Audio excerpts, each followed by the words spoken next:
I have a new obsession. Move over, Kyle Allen. Oh. I'm in love with David Blau. Wow. But you were right. Him. Lions going to get you out to a good start. But he almost and then did. ruin your Thanksgiving. Let him be your guy. Get on my corner. Anyone's guy. He might never start another game. Yeah, he was the Might backup never to the happen backup, again. and I love him. I hope you are full of food, but not full of football, because we've got a lot of it to review and a lot of it to preview, and let us get started. After a week of reports that Jason Garrett is now coaching for his job, the Cowboys had a chance to make a big statement on a big stage against the 8-3 Buffalo Bills. But instead, Dak Prescott played arguably his worst game of the season. Ezekiel Elliott tied a season low with only 12 carries. And no one else for the Cowboys really stepped up. Dallas lost 26-15. They now fall to 6-6 on the season. With all of that as a backdrop for what many were calling a must-win, what does it all mean for Jason Garrett? Well, here's Jerry Jones.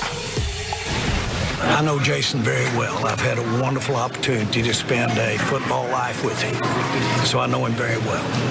And you know, without a doubt, you've seen it, nobody wants Jason, wants it to go. And I'm going to tell you this right now, he's got my back too. This is not the time. For me, I'm looking ahead at another ball game, and I'm looking ahead at winning 4 or 5 straight, and helping write a story that they'll talk about how it looked like you were down and out and got it done. I mean that. I mean that. That's the way that I'm operating. Every decision that I make over the next month will be with an eye in mind to get us in the Super Bowl now. And I would normally say you're really smoking something. I normally would say that. But I know the room, and I see the room. And I'm the one that okayed and put the coaches that are in that room in there.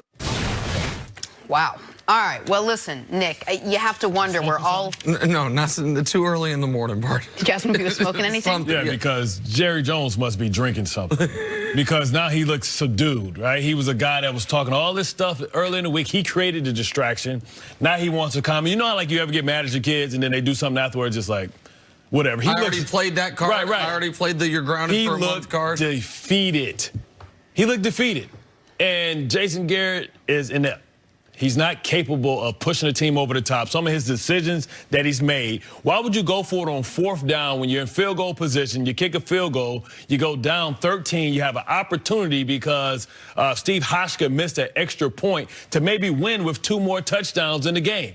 Like, why are you going for it on the 20 for 4th down? Even if you get it, what does that mean? You still got 80 yards to go. It certainly had the feel like Jason Garrett was coaching either a little more aggressively or maybe outside of the realm of what you would normally or see. Stupidly. Going forward on 4th and 1. Going forward on 4th and 1, way back when normally no one would. I just wonder if all of this, all the coaching, the turmoil, all this discourse, maybe distracted the Cowboys and cost them the game yesterday. That's not why they lost. They lost because this is who they are. The Buffalo Bills got a winning record. Are the Buffalo Bills at the very least a decent team? Yes. Yeah. Okay. Above 500. Then guess what? Then you get to beat the Dallas Cowboys this year. That's how it works. The Cowboys lost this game because they are a talented team that can't beat anybody that has even 75% of the talent that they have, and they cannot produce in the biggest spots of games. Bart, at one point last night, or yesterday afternoon, they had 31 first downs, over 400 yards of offense, and 7 points. That should not be possible unless you have a half-dozen turnovers. Now, I know Dak had 2 brutal turnovers, but even despite that, you should have produced enough offense to be in the game late. They abandoned Zeke. I do wonder if the pass-heavy game plan even early was part of Kellen Moore trying to shine up that resume like you talked about. Offensive coordinators in 2019 don't get new offensive coordinator jobs by having a great running game. They do it by having a wide-open passing attack. So I don't think that helped them. But if Jason Garrett had gotten a contract extension 3 days ago, they lose to the Buffalo Bills. And he's not going to get fired today, and so any injection of energy, injection of something is not going to happen for this team this season. Jerry made that clear yesterday. This is an underachieving, disappointing team that, by the way, was being carried along against worse opponents by their quarterback, who the last few weeks has not played well either. You said this was his worst game of the year. If it wasn't this, it was certainly last week in New England. Back-to-back winnable games. This one they should have won as a touchdown favorite, where they were, after being up 7-0, not competitive for the next 2.5 hours. And what you just described is a front-running team, right? When everything's going right, they're high-fiving each other, they're looking excellent. But as soon as they run into a little bit of adversity, they start to fold, they start to tighten up. And you saw that on some of Dak's passes, right? He tightened up when it was time to make the big plays. You know, on the other side, you look at Josh Allen, he came up big, using plays with his legs, making winning plays. You talk about the 4th and 1, having a wherewithal to pick the ball up and not even understand that once the quarterback drops the ball, he's live. They're just sitting there watching him, and then when he muscles up on him and goes all Gronkowski on him, they have no answer. It was the single biggest play of the game. Yes, absolutely. The next play, they end up scoring a touchdown. That fumbled snap. Oh, the Bill special? Was that the Bill special? Whatever you want to call it. But that fumbled snap on 4th down is always results in turnover on downs. Right. Because it doesn't matter who recovers the fumble. You're not picking up the yardage. He picked it up and stepped over 2 people and then slammed the other dude. That was the game in a microcosm. I'm bigger than you. I'm more physical than you. I'm more tougher than you mentally. Look at that. Get off me, little boy. And then the next play was the other part of the microcosm of the game. We also somehow have a schematic advantage. Yep. We're gonna make you look foolish with a trick play after essentially Josh Allen. I mean, that's like a quarterback getting an interception,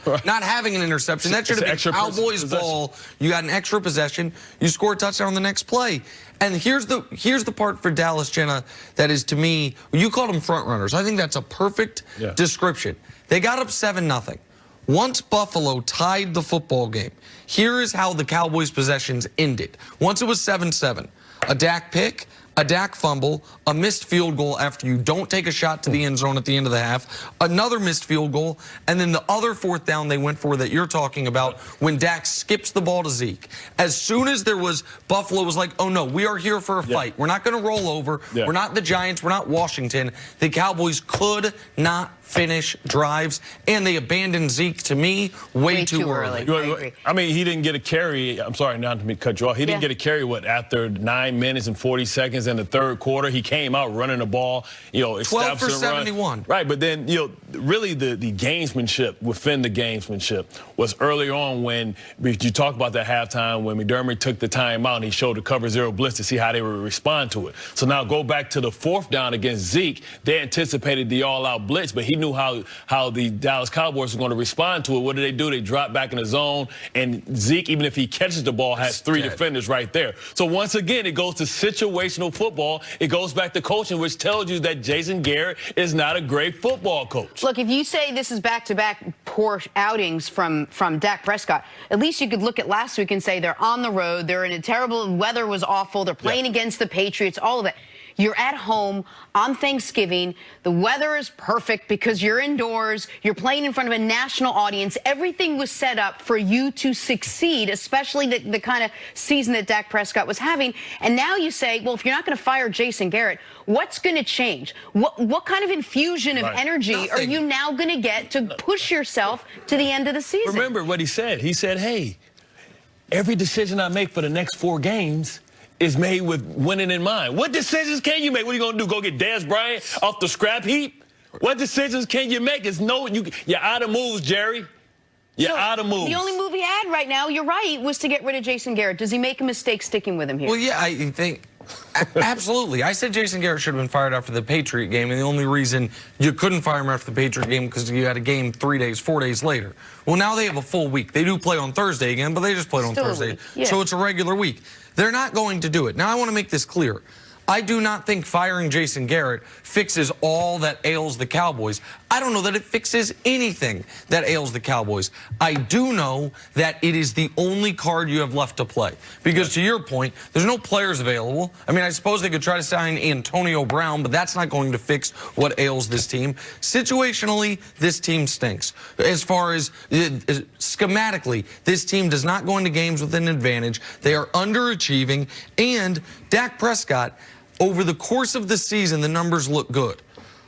Against New Orleans, 0 touchdowns, a pick, and a 73 rating. Against Green Bay, 2 touchdowns, 3 picks, and an 84 rating, and he was worse than that because he got a bunch of garbage yards at the end of the game when they were down 31-3. Against the Jets, no touchdowns and an 89 rating. Against New England, 0 touchdowns, 1 pick, and a 64 rating. And against Buffalo, as many touchdowns as turnovers, and could have had a third turnover late. Yeah. They just recovered it on 4th down. The only game where the Cowboys have lost, where Dak has played well all year, was the Vikings game. And now we go back to coaching. Yeah. What did they do in the Vikings game? They went away from Dak Prescott in the most critical moments of the game. They fed Zeke, they fed Zeke, they fed Zeke instead of letting Dak try to win them that football game. This was a game where they could have fed Zeke. Instead, they tried to put it on Dak's shoulders, and they lose a game. The Bills are a good team-ish.